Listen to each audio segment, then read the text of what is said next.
یروشلم میں یہ صلیبی راستے کا 9واں مقام ہے، اور اس سے آگے جو ہے وہ ہولی سیپلچر چرچ شروع ہو جاتا ہے۔ سارے وہ مقامات ہیں جہاں پر خداوند کی مصلوبیت ہوئی تھی۔ یہ آخری مقام مانا جاتا ہے مصلوبیت سے پہلے، اور یہ مقام اس لحاظ سے مشہور ہے، اس کی روایات یہ ہیں کہ یہاں پر خداوند اپنی صلیب اٹھائے آخری دفعہ گرے تھے۔ اور جب اس مقام کو دیکھیں تو اس کے اوپر رومن میں تختی میں 9 لکھا ہے، اور ساتھ جو ہے اس کا ایک پلر ہے اور اس کے اوپر کراس بنی ہوئی ہے۔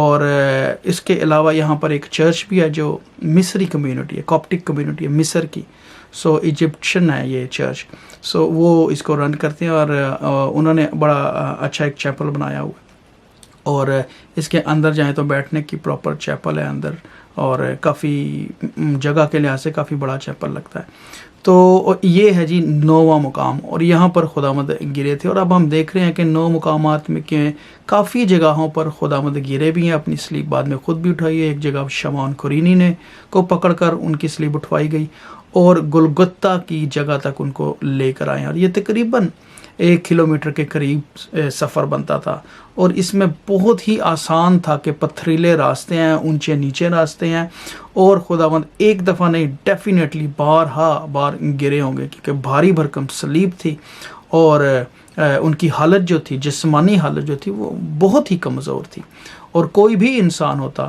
تو وہ گرتا۔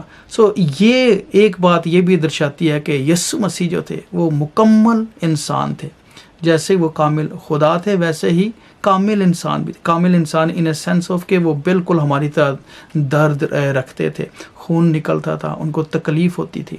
یہ ساری تکلیفیں انہوں نے ہماری خاطر سہی ہیں، اور جیسے صحیفوں میں لکھا تھا کہ اس نے آپ ہماری مشقتیں اٹھا لی، ہمارے غموں کو برداشت کیا، اور خدا نے اس کو مارا کوٹا اور کچلا ہم سب کی خاطر۔ تو یہ بالکل صحیفے جو ہے نا، خاص طور پہ یسایہ 53 باب ہمیں یہاں پر پورا ہوتا دکھائی دیتا ہے۔ یہ گتسمنی سے شروع ہو جاتا ہے اور کوہ گلگتہ تک جہاں پر مصلوبیت ہوئی ہے، یہ سارے کا سارا دکھ بھرا راستہ ہے، اور اس کا نام بھی اسی لیے ویا ڈولوروسا ہے، جس کا یونانی میں لاطینی میں مطلب ہے کہ یہ وے آف ایگونی ہے، یہ مصیبت کا راستہ، یہ دکھ بھرا راستہ ہے۔ آمین۔ God bless you.